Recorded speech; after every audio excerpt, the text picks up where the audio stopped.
Je m'appelle Inès Lili, je suis tunisienne, je vis en Tunisie et je suis activiste dans la mouvance populaire et je travaille aussi dans une ONG internationale, là où j'essaie d'aider les jeunes et les femmes à s'organiser pour mieux être efficaces dans ce qu'elles veulent.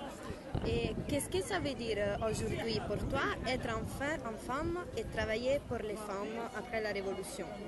En fait, je ne travaille pas seulement pour les femmes, je travaille pour la société. Et les questions relatives au genre, relatives au sexe, elles posent vraiment problème dans ce système dans lequel nous vivons, ce système capitaliste qui ancre les rapports de domination entre les classes, entre les sexes, entre les régions, entre les précaires et les moins précaires, et donc et les marginalisés. Donc c'est tout un problème et je pense que les femmes sont les premières victimes, avec les enfants aussi, mais elles subissent aussi des doubles, soit triples et multiples discriminations parce qu'elles sont femmes. Et être femme, oui, en fait, je me comporte en être humain, mais par moments, à cause parce que j'ai un corps de femme et j'ai une tête de femme, à ce qu'on dit, on me traite comme femme. C'est pas dans le bon sens que je dis ça, c'est que comme plusieurs femmes dans le monde, moi aussi, je suis victime quotidienne de violences, basées sur mon sexe. Voilà.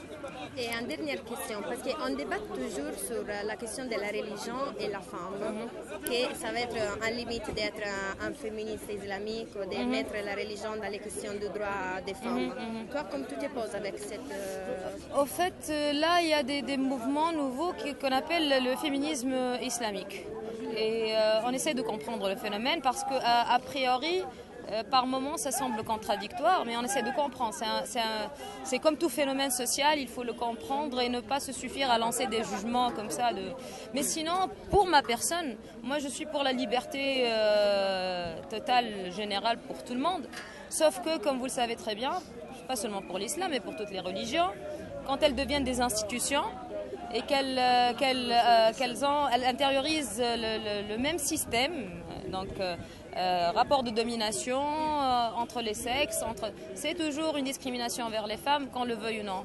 Et je crois que le problème des religions, c'est que c'est leur institutionnalisation pour le profit, encore une fois, du capital. Il n'y a pas de... dans toutes les religions. Ouais.